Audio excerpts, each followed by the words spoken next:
presentation of the Oregon Sports Network. And Oregon is going to play in the national championship game. This is Duck Insider. These are good problems to have, right? So much success that you have more than one place to be. 5-3, touchdown, Oregon. Off a dribble, launches, and hits the three. Oregon leads. What a great opportunity it is to be able to play at the University of Oregon. I'm just incredibly proud to be a part of something like this. She wants another three. Oh, three in a row. Swing and a miss. Oregon is headed to the Super Regional. Fans being out there making this a great impact. We are so privileged and so fortunate. We get to see all these young people. We get to see this incredible growth, which is what college is all about.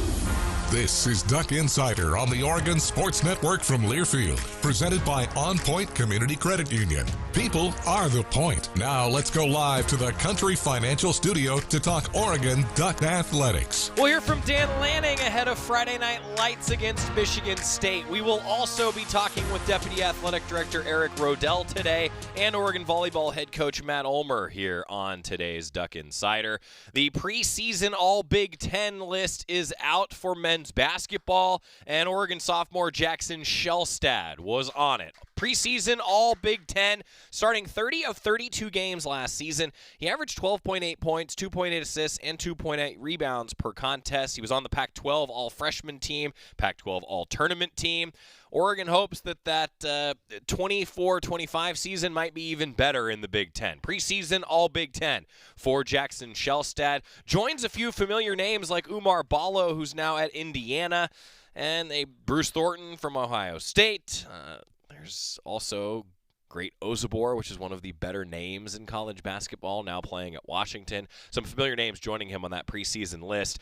A Purdue guard, Braden Smith, named the preseason All-Big Ten Player of the Year, or the preseason Big Ten Player of the Year on that All-Big Ten Conference team. Of course, the uniforms. We talked a lot about them. Ryan did yesterday on the show. Stomp Out Cancer. This is beyond sports. It's bigger than sports, and a chance to celebrate that. You know, Rob and I were talking about this last week. At its best, sports brings people together. We get a chance to see that a little bit.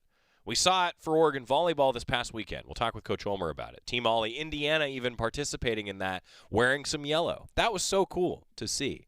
Now here we are on the football page, and the Ducks will don those uniforms that mean a whole heck of a lot. And a reminder again that all of the retail, like the shirt that Richard is wearing that you'll see in the studio today, a portion of the proceeds will benefit the Knight campus for accelerating scientific impact. That campus that is still actually being constructed, partially at least, on campus on Franklin Boulevard here in Eugene. They want to cure cancer. Would be really something. The Knight campus for accelerating scientific impact will directly benefit from all of the sales related to the merchandise for this Stomp Out Cancer game. The Flight Plus Fight. Coach Lanning met with the media in his weekly press conference last night, and he talked about that, also about the short week, what he sees from Michigan State, the matchup at 6 o'clock on Friday, the Ducks playing the Spartans. Here's Coach Lanning in his weekly press conference, brought to you by the Willamette Valley Cancer Institute and Research Center, better cancer care, close to home. All right, quick turnaround.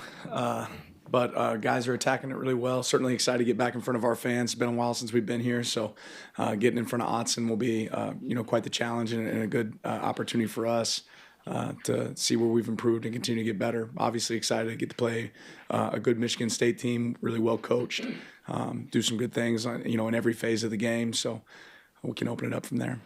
Coached against Jonathan before. How similar does this look? Obviously totally different personnel, but is there some similarities in terms of what he's trying to do? Yeah, there's definitely some, similar pieces. I think they always do a good job of challenging you in the run game, creating different pictures than maybe what you see, across college football. They always do a great job of that. Defensively a little bit different than what they were last year at Oregon State, but still really, really sound, and do some things that challenge you as well. I know you don't typically get into the uniforms, but that might be different this week with your wife and kids having a part to play in the design. What does that mean to you, and what is this process kind of like getting that off the ground? Yeah, really that it kind of sparked as soon as we got here. It was really cool that Nike reached out, about maybe being able to create something. And I know it was really important to my wife that it was something that really honored, all forms of cancer and the people that are surrounded by it. I think every single one of us have all been affected by that. So they took a really cool idea and turned it into something really neat. And I think it'll bring great awareness and some much needed attention to a terrible disease. You've coached certainly a good number of elite corners, Dan, including the past 2 seasons with Christian and Kyrie. What makes Jabbar unique, and what makes him elite that way, and particularly at his size, given that those guys were more in the 6 foot plus and he's in the 5'10" range? Yeah, I just think his knowledge of the game. One thing that really sticks out about Jabbar is he understands the strengths and weaknesses of each call and how he can play those calls differently. I don't know if I've ever been around a player that understands, how they can move themselves around to put themselves in position to make plays based on the coverage called, what the strengths or weaknesses of that coverage is, and Jabbar does a really good job of that. Coach, Oregon is 6-0 all-time at Autzen Stadium on Friday night games. What do you feel like your team does right, and why do you feel like you guys have some success in some of these Friday night games, and maybe what are some of the challenges in it as well? Yeah, generally I would always say success points back to preparation, right? They're obviously on a short week. We're on a short week as well, but our guys came out there again to work today, did a really good job, but it's about stacking the next few days as well. Continue to improve. And then obviously our fan support in Autzen is unbelievable, right? When you have the fans that we have, they make a huge impact on that game. Aiden is somebody you recruited and obviously game planned against last year when he was at Oregon State. What were things that maybe impressed you about him when he was in high school, and then what kind of a progression have you seen to now from him? Yeah, he's a really talented player. One of the biggest things that sticks out is the way he's able to keep plays alive and continue to make things happen with his legs. Their average depth of target is way downfield, right? They take a lot of shots. They have some wideouts out there that have done a good job winning on the perimeter, and he throws a really good deep ball. So I think those are probably the two things that stick out the most is the ability to connect on deep shots, and then his ability to extend plays with his feet. Everyone playing and coaching this game obviously has history with Friday Night Lights. Do you kind of play into that a little bit, this game not being on a typical Saturday? Yeah, absolutely. Showed a little bit of the Permian football team today in our team meeting. What's the credit for the linebacker core's improvement as a whole, Dan? Whereas I'd say it's, at this point, probably the best of your tenure and probably the best of many years before that in terms of not just being top-heavy and relying on one guy, where you're getting it from the top three at a pretty elite level right now. Yeah, I think a lot of credit goes to those guys and the work that they've put in, and then certainly a ton of credit goes to Coach Michalowski and the job he's done of developing those guys and getting them ready. Our scheme isn't necessarily the easiest thing for linebackers, so having a guy that can coach them really well is very important. And Brian's done a great job with those guys, but that's also one of the hardest working groups on our team. One of the most accountable groups on our team. And they hold themselves to a higher standard as well. Childs isn't the only Oregon State player on this offense. They also have center Tanner Miller and tight end Jack Velling. Just what have you seen from their film so far this season? Yeah, that obviously Jack at tight end has been a guy that they used a lot at Oregon State, and he's still a big piece of their offense right now. They target him a lot. They get him the ball a lot. And so he's a guy that again we're familiar with, and you see some. You're watching film from last year, and you see some similar schemes to what they were running, at Oregon State, still being run now at Michigan State. And then at center, he's a ton of experience. Tough player. Has done a really good job as well. It seemed like this was maybe Poncho's best game playing center. I guess, did you feel similar, or I guess how did you assess his play, and is that where you anticipate him kind of being the rest of the year? Yeah, I thought he played really well. And I think there's several guys that had good games this game, but yeah, I thought Poncho played well, looked comfortable, and I think, is that somewhere we'd love to be able to keep him? Yeah, but that's also dictated a little bit by how's the rest of the season go and what's it look like with other people positionally as well. Started to see a little bit more of Kyler Casper, Justice Lowe. Just what's been their evaluation through 4 games, and what are you seeing out of them? Yeah, they're proven to be accountable. Trustworthy guys that do their job. Kyler's become a guy that has a role in the red area for us. Justice, every time we've called his number, he's gone out there and done really what he's supposed to do. And I think if you continue to grow, that you're going to continue to get opportunities. I know it's still early in the week, but do you have an outlook for Terrence for this week? Yeah, he practiced today. He'll be ready to roll. You talked about familiarity and guys going against their former teams. What does Derek Harmon's knowledge of their defense, how does that help you guys this week? Since he was there in the spring, it's a little bit different compared to guys who were there a year or two ago. Yeah, there's some, but ultimately on both sides of the ball, there's some familiar faces on both sides of the ball for them and us. And I think that you still got to go out there on the field and execute. You guys going to continue to rotate back with quarterbacks in terms of entering in that kind of a situation? Just any comment on Austin over Dante there? Yeah, no comment other than just continue to utilize our guys and we'll roll whoever we feel like we need to roll out there in those situations. Do you evaluate the success of just the overall run game at the running back position for you guys through 4 games? I'd say there's positives and negatives. I still think we're waiting to break some second level, tackles. I think that's something that can show up that can create a little bit more, explosive nature in our run game.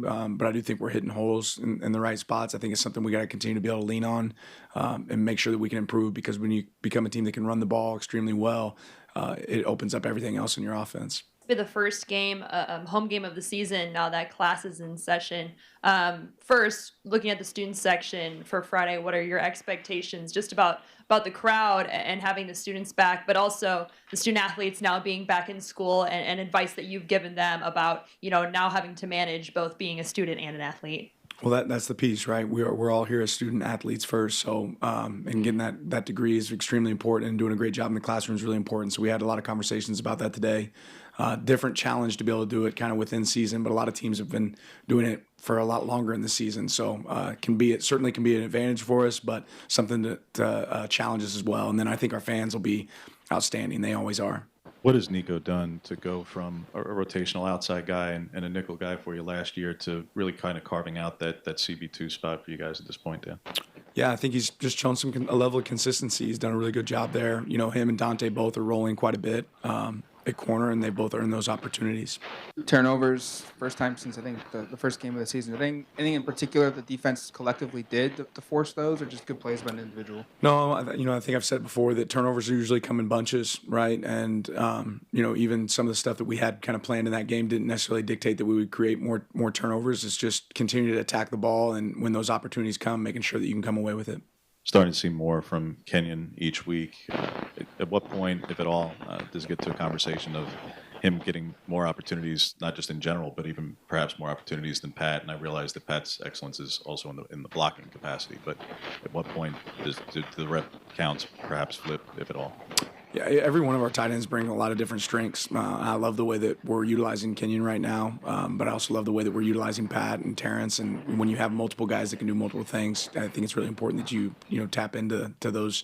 It also makes it really hard for a defense to hone in on what a guy can do. Coach, only 6 points in that second half win against UCLA. What do you really attribute maybe the second half offensive struggles to, and how did you kind of attack that in this first practice back on Monday? Yeah, we did a lot of things to, challenge ourselves from that area. But, part of it starts just with field position. We started with the ball in different locations than early in the game. They were able to flip the field on us. But we also just have to, create consistency and not, hurt ourselves. And that's just continue to kind of be the thing that we recognize, at least, that when we don't hurt ourselves, we have a lot of success. And if we eliminate that, then that's something that's going to make us a lot better, obviously. What's the timeline for determining if Matt Bedford will seek a waiver for an additional year, and just how that'll impact not just this year, but also the impact it could have on next season? Yeah, it'll be a conversation we have when it's worth time having that conversation. What do you like about Mari Washington lining up in the backfield for you guys? He's big, he's fast, he likes to hit. All those things I think are fun to see out there on the field. So obviously fun for him to get out there and help us. What's allowed Michigan State's pass rush, particularly Bogle and Turner, to be as disruptive as they've been so far? Just athletic players. Like, again, I said they're really sound in their scheme, but they do a good variety of things. But those guys understand obviously what they're supposed to do, and then they have talent. That's Coach Lanning in his weekly press conference. And when we come back, it's Athletic Director Tuesday. Deputy Athletic Director Eric Roedl is with us, and still to come, Oregon Volleyball head coach Matt Ulmer. Back in the Country Financial Studio in a moment on the Oregon Sports Network from Learfield. As a local community credit union founded by teachers, OnPoint is committed to supporting the students and faculty at the University of Oregon. And on game day, we're right there with you, on the field, in the bleachers, and in the classrooms. Drop by our local branch today and discover the many ways OnPoint can help support your financial well-being. OnPoint Community Credit Union. People are the point. Federally insured by NCUA. Equal housing opportunity. At Shadow Hills Country Club, we're more than just an award-winning golf course and practice facility. Our events team offers all-inclusive event pricing that allows us to take care of all the details while you enjoy your event. Our indoor and outdoor venues offer you a wide variety of fully staffed options that put the focus on you. From weddings to business and social events, at Shadow Hills Country Club Events Center, you get the benefits of a resort atmosphere and amenities in a peaceful country setting, just minutes from downtown Eugene. Call for a tour today or visit shadowhillsevents.com. You're listening to Duck Insider. Duck Insider on the Oregon Sports Network from Learfield. You say you never give in to a meltdown and never fill your feed with kid photos. You say you'd never put a pacifier in your mouth to clean it and never let them run wild through the grocery store. So when you say you'd never let them get into a car without you there, know it can happen. 1 in 4 hot car deaths happen when a kid gets into an unlocked car and can't get out. Never happens.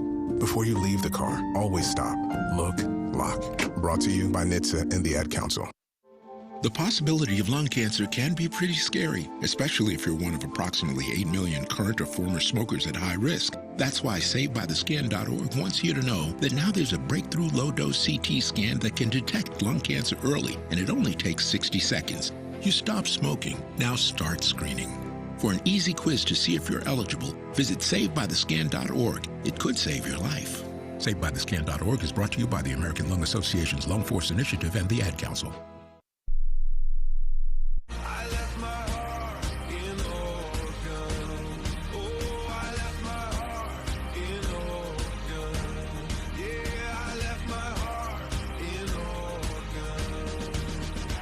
We're back on Duck Insider, presented by OnPoint Community Credit Union. Joey Mack here in the Country Financial Studio, along with Deputy Athletic Director Eric Roedl, kind enough to join us for Athletic Director Tuesday. How's your week been? Is it a short week for the administrator also, or is that just pertaining to the team? Nothing short about it, Joey. Nothing? All right. I like the energy, Eric. I love this. Now, Friday games, football season check-in. We'll talk about that. And, of course, there's things going on, Eric. I've said, you see the ice cream cone shirt on our friend Richard here in the studio. Like, to me, Eric, these are special games because it is bigger than football. And that's when sports are at its best, they bring people together. And it's doing that, I think, in a lot of ways off the field this week. Absolutely. If you had a chance to read the story on Go Ducks and watch the video that was put together that really talks about the story behind these uniforms, it really shows what this game means. Certainly to the Lanning family and to anybody who's been touched by cancer. And to give a little context to that, too, so to go back in time a bit, this is the 5th time that the Ducks have worn one of these kinds of uniforms, right, recognizing cancer.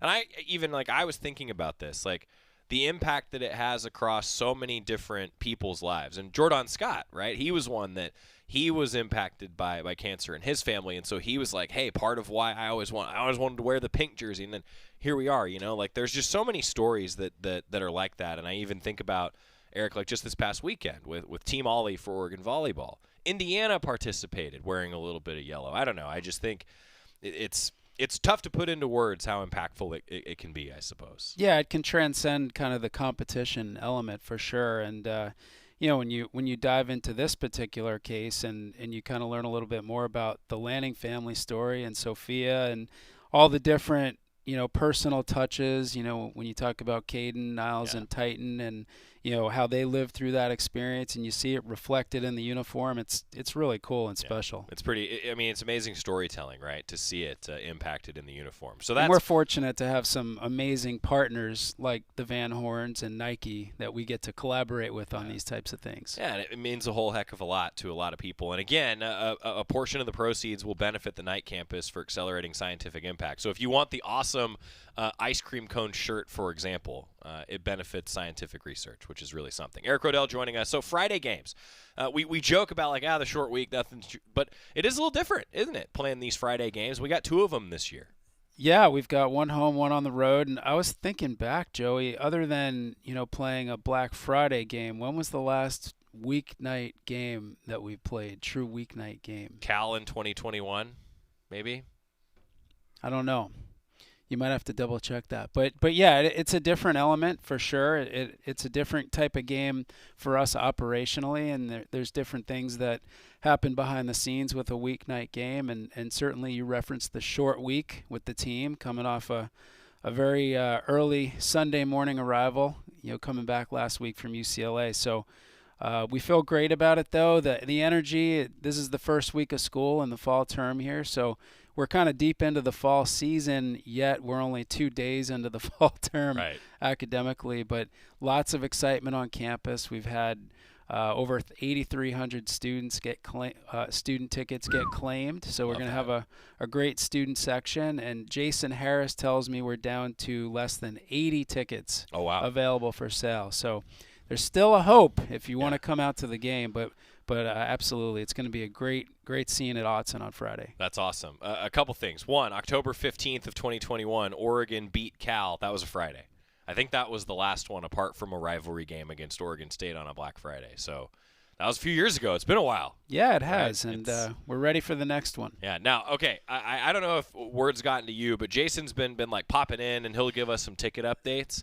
So I'm glad that he prevented himself from having to come in just by I'm the messenger. Today. Yeah, that's good. But less than 80 tickets. I mean, Eric, the ticket sales have been phenomenal, right? Like, and it goes a long way. Just, I guess, another opportunity for me to ask you this: like, how much does that impact everything around here when you get a great environment and ticket sales like this?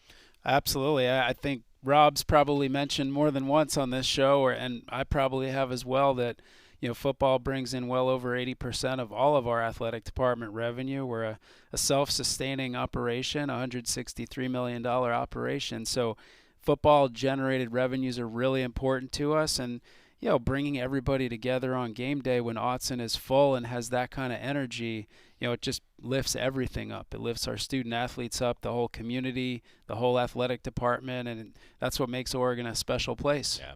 Now, talking about Jason Harris, I haven't yet asked you this question, and it's come up a few times. So Jason was on, and we were discussing, everybody has long business card titles, Like, you've probably heard me say this before, like when you get to be an AD, the abbreviation can just be very short, right? But otherwise, it's like, there's tons of long titles on the business card. You know where I'm going with this. So Jason and I were discussing, and he was like, I'm just the something of people in venues. So that's what we're calling Jason now. Do we have approval to like fully change the business card for Jason? What do you think, boss? Filling venues? Yeah. Yeah, go for it. The assistant athletic director. That's a working director, title. The assistant athletic director of filling venues. Yeah, I love it. Yeah. He's just got to live up to it. That's right. See, tough task, right? Tough task. Okay, so now, the deputy athletic director. You're of that level where we can just abbreviate. What's the creative version of your title? Well, I can tell you my working job title is Chief Operating Officer. There you go. But yeah. My kind of athletic director title is Deputy Athletic Director. Yeah. Another way to phrase it, I don't know. I'd have to give that some thought. All right. I do what I'm told. I like that.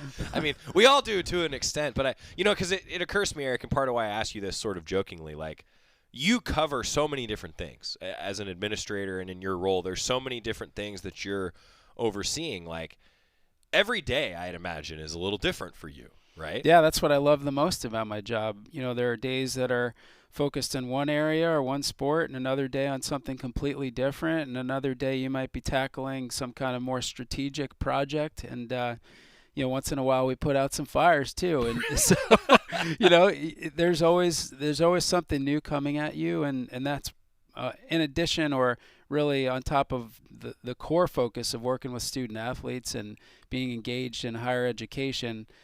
Just the creative, kind of innovative, and always something new coming at you is what makes this fun. And there's never been a more kind of dynamic, transformative time in college athletics than we have right now. Yeah, we've talked about that a lot over the last few years. Is the dust going to settle anytime soon? At some point it will settle, but not anytime soon. Yeah. I've said this a lot, that it's a constant evolution and errors change, whatever, but staying on top of it's difficult at this point, right? Yeah, you got to just stay really engaged with what's happening nationally, and certainly we always want to be out in front and be ready to accelerate into what any whatever changes are coming our way. Yeah. All right, we're going to get a quick timeout.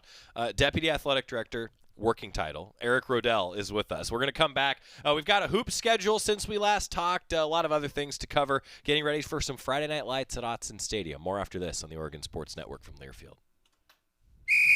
As a local community credit union founded by teachers, OnPoint is committed to supporting the students and faculty at the University of Oregon. And on game day, we're right there with you, on the field, in the bleachers, and in the classrooms. Drop by our local branch today and discover the many ways OnPoint can help support your financial well-being. OnPoint Community Credit Union. People are the point. Federally insured by NCUA. Equal housing opportunity. Hey Duck fans, at Country Financial, they make insurance easy. Whether you're shopping for home, auto, or more, their representatives will take the time to understand your specific needs and explain what options work best for you. Worry less and feel more confident knowing you're covered. Visit countryfinancial.com to get started today. Experience more with Country Financial. Auto and home insurance policies issued by Country Mutual Insurance Company, Country Preferred Insurance Company, and Country Casualty Insurance Company, Bloomington, Illinois. This is Duck Insider, presented by OnPoint Community Credit Union on the Oregon Sports Network from Learfield. I'm a pretty great multitasker. I can wash dishes and do laundry. I can roller skate while walking my dog. I can even order lunch while doing my homework. But I can't use my phone while driving. A distracted driver is one of the leading causes of death in the United States. So when it comes to driving, please, don't be a multitasker. Don't drive distracted. A message brought to you by the National Highway Traffic Safety Administration, Project Yellow Light, and the Ad Council.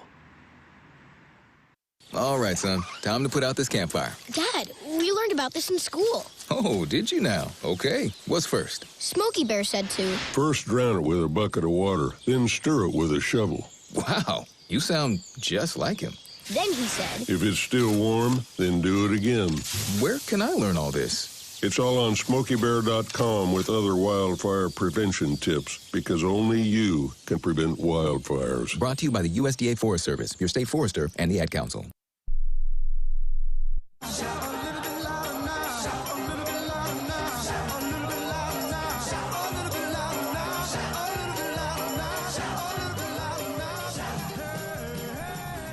Duck Insider, presented by OnPoint Community Credit Union. Joey Mack and Deputy Athletic Director Eric Roedl here in the Country Financial Studio. Since we last talked, we've got basketball schedules. Eric, it's going to be here before we know it, already getting ready for hoop season.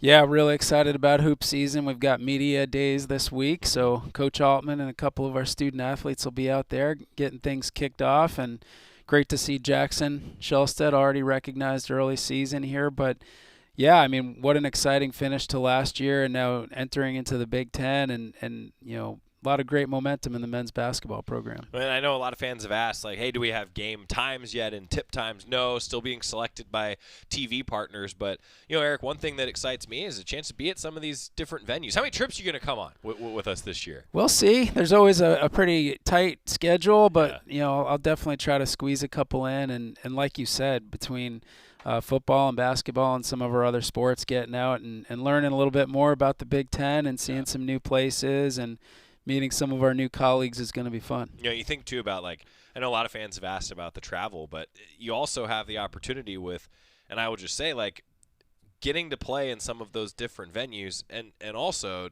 the schedule, the way that it falls for Oregon men's basketball, it's very similar in pattern, I guess, to the Pac-12 schedule, right? Most of the time, 2 on the road, 2 at home. It's a similar setup for the most part in scheduling. Yeah, and there's been some intentionality behind that to try to ease some of the travel stressors. And, yeah, I mean, I think we're excited about the schedule, and I think it flows really well. And, you know, Coach Altman's done, you know, some strategic things with how he's adapted with his non-conference scheduling approach to make sure that our team's ready for, you know, the Big Ten regular season. Yeah, so practice starting to get going. Big Ten Media Days, we'll have some more coverage tomorrow and on Thursday here on Duck Insider. Also, baseball practice is underway in the fall. I got to tell you, there is no team that utilizes the meeting room theater that is actually adjacent to the studio than the Oregon baseball team, Eric. I can tell you confidently that that's the case the last couple weeks. I think that's Waz's way of telling me that he wants a team meeting room out at PK Park. I could see it. I could see it. You know, But actually, now that I think about this, like, there's always things that you're looking ahead at, right? I mean, I know we're kind of joking about this, but like that's a big part of your job too, in all seriousness, right? Like, you're always kind of projecting what's the next thing going to be, right? Yeah, for sure. I mean, every program, every sport, every unit has their wish list or their strategic things that they'd like to see happen moving forward, and our jobs as administrators is try to help like chart that path and continuing to grow. Yeah, but baseball, it's going to be here before we know it, Eric. Yeah, I've been out to practice a couple times already. I don't know if you've made it out there, but we're still getting some nice summery weather here in Eugene, and it's great to see that group out there. There's a lot of good-looking players, a lot of talent. I saw some good arms thrown in the scrimmages last weekend, and certainly some exciting position players and bats as well. Yeah, it's going to be fun. All right, a couple final thoughts for Eric Roedl, also the sport administrator for men's tennis and women's tennis. Checking in on those two programs. Yeah, they like baseball, traditional spring season, but they're both out practicing the last couple weeks. The women were just in Fort Collins at Colorado State having a kind of a hidden duel, I think they call it. And then the men are heading down to San Diego this week, and they'll both head into their ITA regionals. And there's some changes this year with college tennis where the NCAA individual championships are now going to be at the end of the fall as opposed to in the spring after the team championship. So I think we're hopefully get a couple players in the mix for that. And before we know it, they'll be getting ready for their spring season. I'm glad that you brought that up. The last time you were on, you had mentioned it. And truthfully, I wasn't aware of the shift. I love that because tennis and golf, I think, there's a lot of uniqueness between the pro ranks and the college ranks of those two sports, it just being, first of all, team sports at the collegiate level, but also they're such a year-round operation. I love splitting that up. Like, as a tennis person, I got to imagine there was some intentionality behind that decision. Yeah, it's something they've talked about in college tennis circles for a while, and a part of it is just that, as you work your way through an NCAA team championship, I mean, it takes like 3 weeks, right? So by the time you get through that, then to have another 7 or 8 day individual singles and doubles, it just gets to be a lot. For a lot of the schools, they're already out of the spring term at that point. So the thought was, let's separate them. There's other challenges now at the fall. The student athletes don't have quite as much time to build a body of work or a resume to qualify for that tournament. So we'll see how it goes, but I think everyone's excited about it. Good stuff. Anything else that the fans should know, Eric? What else should we highlight today? No, I think it's just a great time of year, and that convergence of fall and getting into the meat of that season, and we got basketball, men's and women's getting going, and we want to keep filling up Autzen and supporting the Ducks and see what we can get done. Eric Roedl, Deputy Athletic Director, working title. Again, you got anything in the last few minutes? I mean, we were still workshopping. I mean, I don't know. You guys were the ones speculating on that. I had more fun trying to come up with one for you. Yeah, thank you. I liked Nutty Professor. That was great. That one's probably going to stick, and if any of my students are listening to this, then I don't think I'm ever going to hear the end of it. Ryan Milano's here in the studio, so that really means I'll never hear the end of it now. So we'll I'd like to sit in. Can I audit your class one night? Sure. Yeah. Play by play? 8 a.m. tomorrow morning. Oh, it's an early one. Early one. All right. Yeah, early class. Got to make it to football practice. Yep. So thank you again for taking the time. I appreciate it. Next up, Matt Ulmer. Talk about Nutty Professor. That's next on the Oregon Sports Network from Learfield. As a local community credit union founded by teachers, OnPoint is committed to supporting the students and faculty at the University of Oregon. And on game day, we're right there with you, on the field, in the bleachers, and in the classrooms. Drop by our local branch today and discover the many ways OnPoint can help support your financial well-being. OnPoint Community Credit Union. People are the point. Federally insured by NCUA. Equal housing opportunity. Duck Insider continues after this timeout on the Oregon Sports Network from Learfield. Hi, I'm Ryan Blaney, a third-generation race car driver. and I dedicate a lot of my time going fast. But when my grandpa was diagnosed with Alzheimer's, it was a very unexpected bump in the road for us. It's important to notice if older family members are acting differently or having trouble with routine tasks. Early detection of Alzheimer's can give your family time to explore support services and access available treatments. If you or your family are noticing changes, it could be Alzheimer's. Talk about seeing a doctor together. Visit alz.org/time to talk. A message from the Alzheimer's Association and the Ad Council. Kids ask their parents a lot of questions. Why can't people fly? Gravity. Is the moon really made of cheese? Yep, cream cheese. When can I move into a big kid's car seat? For some questions, parents may not have the answer, but that's okay. They can't know everything, but knowing the right seat for their age and size will help protect them in a car crash. Find out more at nhtsa.gov/the-right-seat. Where do babies come from? Good luck, Dad. A message from NHTSA and the Ad Council.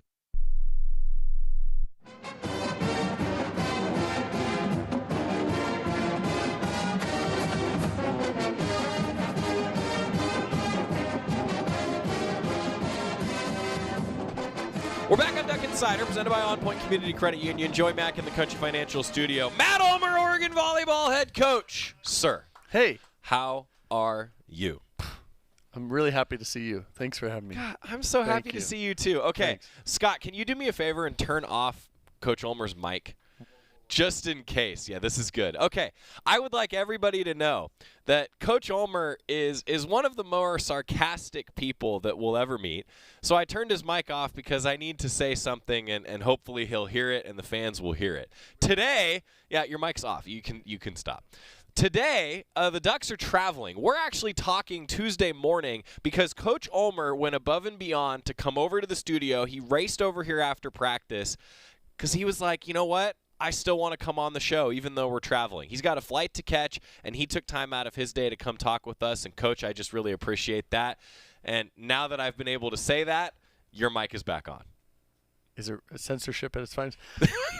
You want to know the funny thing, though, is what was the last thing he said before we went on air was we're going to treat it like it's live. Yep. And then the first thing you did was set up. Okay, I'm so confused. I had to just make sure that I could say that. Okay, so I see. This is now we can go back to our regularly scheduled programming. Okay. But I needed to make sure that the fans knew that we appreciate your efforts, sir. Thank you. Thank you. Coming off a great Thanks for weekend, being what'd here. you see from your team? Oh, so many things. Yep. It's a lot of things. Positives. Positives first. That's Positives. good.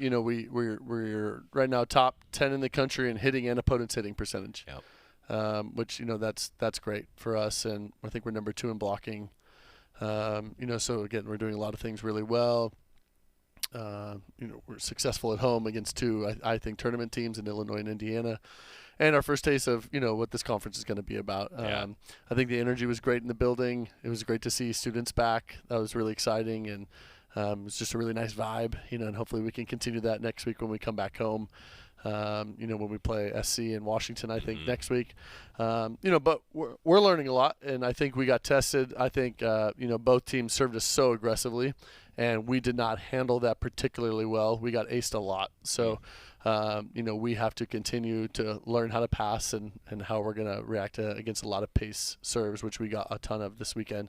Hopefully Illinois and Indiana has taught us valuable lessons that we can take moving forward as we go to Ohio State and Penn State, which are going to be 2 really tough environments. And, talk about the environment. I want to go back to that for a moment. Just shout out to the fans. Yeah, fans. How fun was that, Coach? So fun. It was great. I mean, it was, like I've said this before, I just wanted to feel like a party in there. I just want everyone to be really excited and cheer for the team, cheer for good volleyball, and, cheer for the Ducks. And I felt like that's what's happening. And, it just feels very genuine. The fans that we have, I think, feels really genuine and good, and our players are really enjoying themselves, and they're putting out a good product because of it. And I think now too, fans have gotten to know the personality of your players a little bit and of your team. It seems like there's just much more confidence, and they're playing within themselves. At least that's an outsider's perspective. What do you feel like? Yeah, we have a lot of characters. You do. This group is hilarious. I'm shocked that it's you a hilarious recruited team. characters. Yeah, I mean, we've had some, but it's been a while since I feel like we had a group of them. Yeah. Maybe not since Ronica's junior year with Vanderwide, that group where I feel like we have a group of just hilariously funny, over the top people. which we have. And yeah, I mean, it's really great when things are good. We have to continue to find how we're going to have our same personalities when we're struggling a little bit. And I thought that was Illinois. We kept our rhythm pretty much the whole match. Indiana, we did not. And again, I thought we got a little quiet. Which is not like us. So then that felt uncomfortable. So we are going to have to do a better job of, fighting off when things aren't good and just finding our rhythm again. And again, this week, that's going to be very important against these two teams. Well, and to that point, I mean, we talk about now going on the road to a big-time environment. Yeah, it's nice to have some personalities and some confidence. Yeah. You got to feel happy at least that you got confidence going on the road. No, we have a confident group. Yeah, which is nice. Yeah. That's not always the case. Right. But no, this group, they want to be good. They're fighting hard. They're learning a ton quickly. I've just been very impressed with everybody, their mindset coming into practice.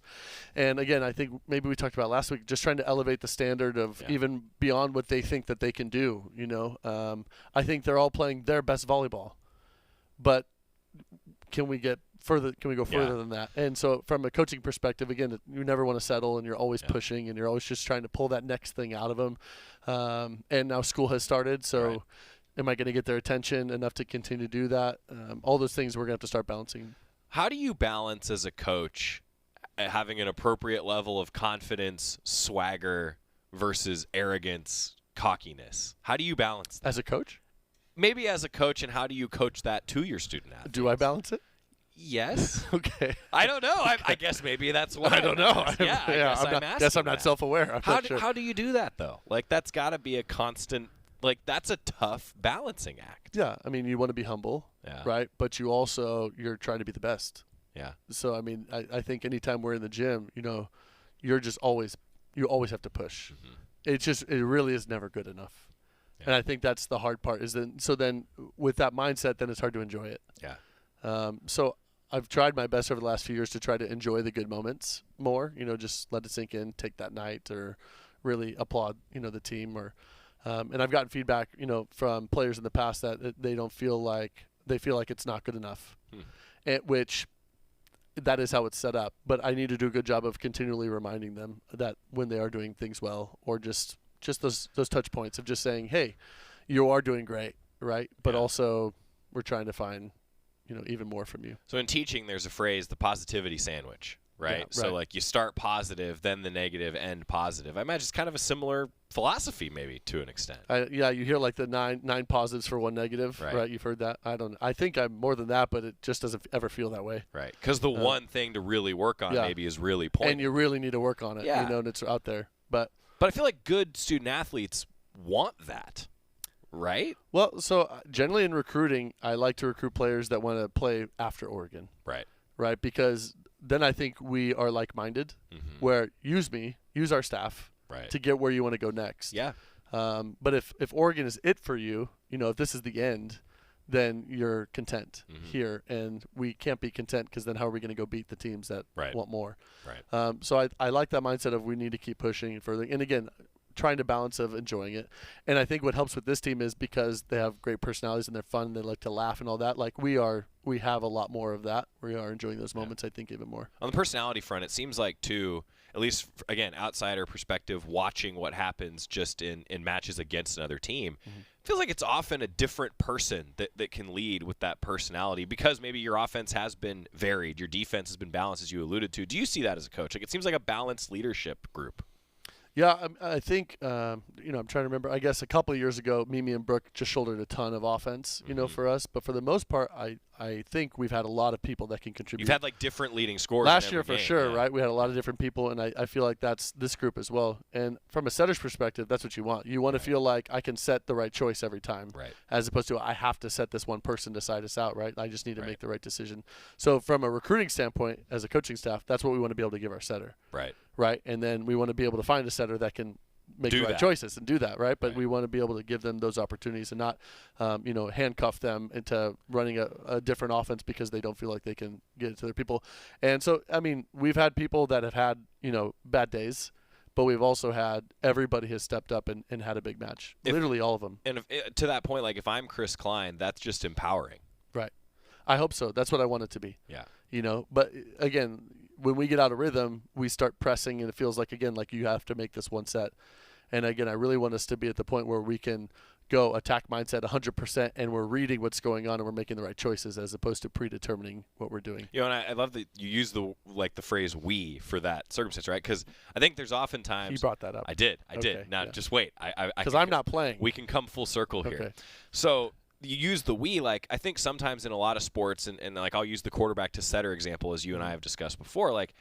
It's not just on the setter. It's not just on the quarterback, right? That is a team dynamic that leads to that rhythm, So when you have such a varied offense and you get out of rhythm, what is the key to getting back into rhythm? How do you do that on the floor? Yeah, probably the one thing I say the most is just do your job, right? I think when a lot of things go missing or go off, then everybody tries to do more to get it back in, and that's exactly the opposite thing you should do, right? You just need to go back to basics and make sure that you are approaching at the correct timing. Make sure the setter is setting the correct timing. So, for example, this past weekend, Noemi Glover was having a hard time with Chris. Their connection wasn't great, even though the week before, Noemi was all world, right? And that connection looked like it could not be stopped, when we were in San Diego, and now it looked like we're starting all over again. So in a huddle, I told the two of them that were sitting next to each other, I said, you two look at each other, and I'm going to talk to everybody else, and I want you two to figure it out, right? Yeah. Tell her what you need, tell her what you need, and let's go there, and let's go back out there, and you're back to trusting each other and getting that relationship reestablished, right? And again, like you said, if it's just the setter always trying to figure out, that's not it. And you don't want your quarterback or your setter just second-guessing every move they make. That's exactly what we don't want. Right. So both sides need to take accountability for it, and then let's go out, and then let's do it aggressively. Yeah. Right, so whatever we're going to decide on, we're going for it, and we're good athletes out there. I mean, we need to go hard, and so I thought they did a nice job. And then in the third set or the fourth set, is Noemi made the change with Chris, and she had 3 kills in a row, and here we go. Now we got our offense again. Now we got some confidence back. Rhythm, chemistry, confidence. Yeah, so just get back to doing your job. Yeah. What have you seen from Noemi Glover over the course of the entire season? Talking about her right now. Massive physicality. I mean, she's blocking, I think, over a ball a set, which for a pin blocker is huge, really good. We've had years where our middles don't block a ball set, and she's over that. And we're always matching her up against the best left on the other side, generally the star hitter on the other side. And so because of that, she's always matched up on generally their better blocker that's on the outside. And there's been matches, again, where she's been our leading kill getter and has been the person that we go to. So it's just about her now. It's just about consistency. Yeah. And, again, consistency and confidence of what she's doing and just, again, going hard every time.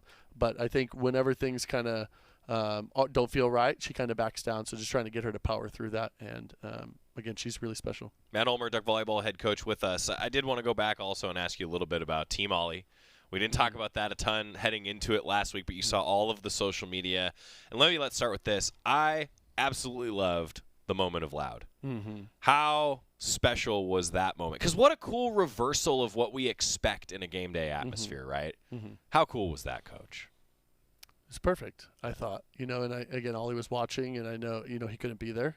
He's in the hospital, but, I know that he really appreciated it. I know his family really appreciated it. His little brother Asher was there, older sister, but little brother Asher was there, and that was really cool for him. He got to hand out the game ball, with his dad and his sister, and I think the whole family just feeling support. And then again, when it's loud, they can feel the support from everybody. They're all cheering for Ollie and the family, and I think that's so different. And I love that Indiana was a part of it. I thought that was really special also, that they wanted to be a part of it. They wanted to wear yellow. They wanted to celebrate also, do the blood drive, all those things. So it just really felt like a community was surrounding Ollie and his family, and I think that's what they felt. Massive, massive success on all accounts. I think we can all agree.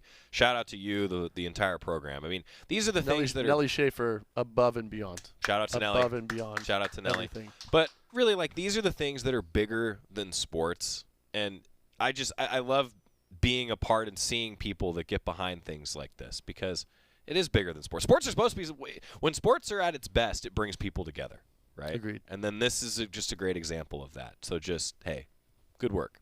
Thanks. By you and the entire team. Go Ollie. Go Ollie. Yeah. Hitting the road, traveling. Thursday, Friday. For Ohio State. A little different. Interesting. How's that change with the shortened week? Let's see. No idea. This is a whole new experiment. Yeah. I'm not sure. Last week we were back-to-back. This week we're back-to-back, and then we don't do it again. Right. For the rest of the season. It's tough. That second match is tough from a scouting standpoint. but you always are just trying to go 1 point at a time, and then we'll do the best we can, to refocus after that. But we have Ohio State on Thursday at their place. They're so good at home. They have a ton of physicality. Emily Londot hits the ball as hard as anybody you're going to see. We got to play them last year in the non-conference, so we've seen a lot of those players. So at least we have some sort of idea. Right. Again, but we're very new to them. But it's going to be a great test for us. And then that next morning, we're on a plane to go to Penn State and play them that night. So stay in Columbus. Stay in Columbus that night, out. then go. Yeah, there's really no other option because it's a late Ohio State match. Do you get a serve and pass? Are you going to take one at Penn State? How do we'll do a serve and pass like a little later afternoon, I think. Dang. And then we're going out that night from Penn State. We're not even staying in Penn State. Right. So this is a whole new deal. Did the Big Ten do back-to-backs like this previously before the expansion? It's kind of all over. Okay. Yeah, and again, the reason we're going back-to-back is because both of our games are on TV. Right. Yeah. Which is awesome. They're both on Big Ten Network. 5 o'clock for Ohio State, 4 o'clock for Penn State. Both on Big Ten Network on Thursday and Friday. And that's what we want, right? We want exposure, and I want our players to be seen, as do they. They deserve that audience, and I think they're showing up. Well, and so the way that this stacks up for Duck fans that maybe aren't at Autzen Stadium, or if you're tailgating and you got the TV set up, 4 o'clock against Penn State for Duck volleyball. Football kicks off at 6 o'clock. It's a perfect sequencing for Duck fans. A great Friday night for Duck fans on TV. Let's win fast, so then the game's over. And sure. Football. Love that. Love the way you're thinking, Coach. I'll tell the team. Yeah. They listen. Confidence. Yeah. Confidence. Well, best of luck. I know that it's the traveling and the back-to-back, but there's an adrenaline rush to that too, I'd imagine. Yeah. Right? And it's the level of competition is crazy. Right. So, I mean, you're starting off with, I can't even remember who our fourth weekend is, but it's at least 6 tournament teams in a row. Yeah. So, but this is why we wanted to be in it. Let's go. That's right. Yeah. Always. Coach Ulmer, safe travels. Thank you again for all that you do. Thank you again for coming over and chatting with us. He came in early too. They came in early too, so I could be here. So thank you. Hey. Thank you so much. We're always happy to have you. That's right. We are. When we come back. We are. When we come back. Wrapping up Duck Insider on the Oregon Sports Network from Learfield. This is live, right? Hey, Duck fans, at Country Financial, they make insurance easy. Whether you're shopping for home, auto, or more, their representatives will take the time to understand your specific needs and explain what options work best for you. Worry less and feel more confident knowing you're covered. Visit countryfinancial.com to get started today. Experience more with Country Financial. Auto and home insurance policies issued by Country Mutual Insurance Company, Country Preferred Insurance Company, and Country Casualty Insurance Company, Bloomington, Illinois. As a local community credit union founded by teachers, OnPoint is committed to supporting the students and faculty at the University of Oregon. And on game day, we're right there with you, on the field, in the bleachers, and in the classrooms. Drop by our local branch today and discover the many ways OnPoint can help support your financial well-being. OnPoint Community Credit Union. People are the point. Federally insured by NCUA. Equal housing opportunity. Duck Insider, your home for the latest news on Oregon athletics on the Oregon Sports Network from Learfield. When might you be buzzed? When you suddenly love everything. You guys, I love this song. I love these nachos. I love our kickball league. Ugh! I love this guy. What's your name? You know what I'd love? A ride when it's time to head out.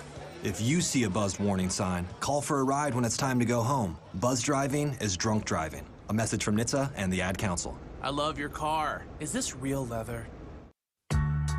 When you're high, you feel different. You think different, you talk different, you draw different, you listen to music different, but you probably knew that. Problem is, you also drive different, and not in a good way. That's why driving high is illegal everywhere. So if you're high, just don't drive. Make a plan to get a sober ride. Because if you feel different, you drive different. Brought to you by NHTSA and the Ad Council.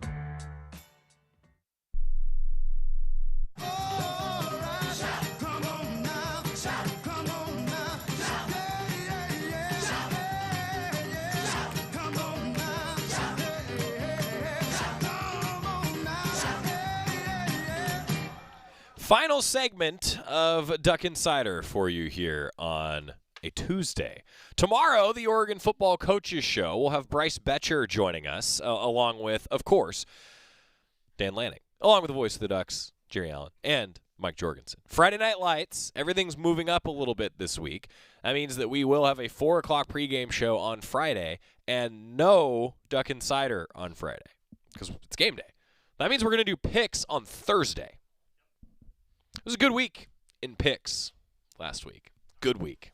Really good week in our picks. So that'll be on Thursday. Also tomorrow, Rob's going to join us, and then we have a number of mostly defensive guys actually meeting with the media today.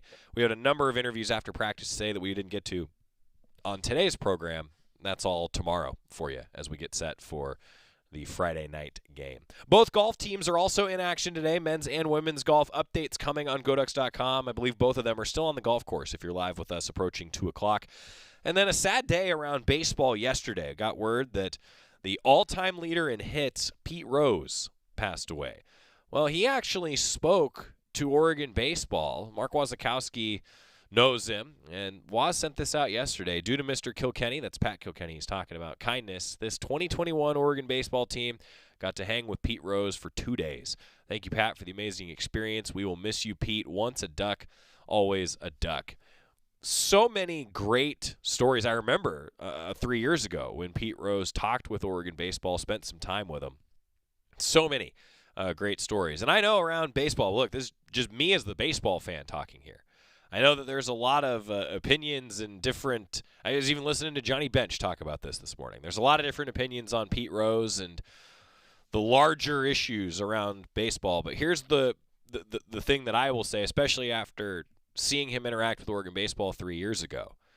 That guy was one of the most, if not the most competitive guys I've ever heard about or been around. And I was around him at the tail end of his life. I was a competitive guy.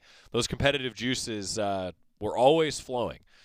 Rest in peace to Pete Rose. And, man, what an experience for Oregon baseball to have spent a little bit of time with a guy who got on base and got more hits than anyone else in the history of Major League Baseball.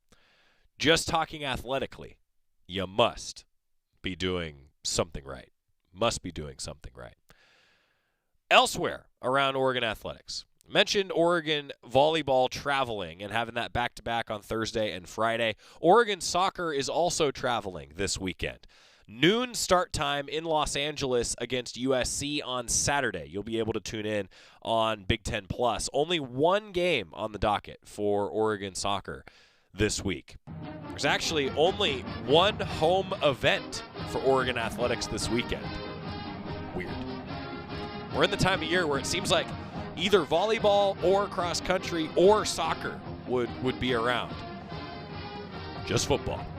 Friday night, under the lights. We'll also have a little bit tomorrow of your what to do on Saturday if you're a Duck fan viewing guide. Because I don't know about you, but I don't know yet what I'm going to do Saturday. See you tomorrow. Are you prepared for an emergency or disaster? Because it's not a matter of if, but when. Don't find yourself saying, I'll trust water bottles and a flashlight to save the day, but I'll be proved wrong. With a tornado approaching, I'll realize that I lack a wheelchair-accessible shelter. When the floodwaters rise, I'll be up in the attic with 20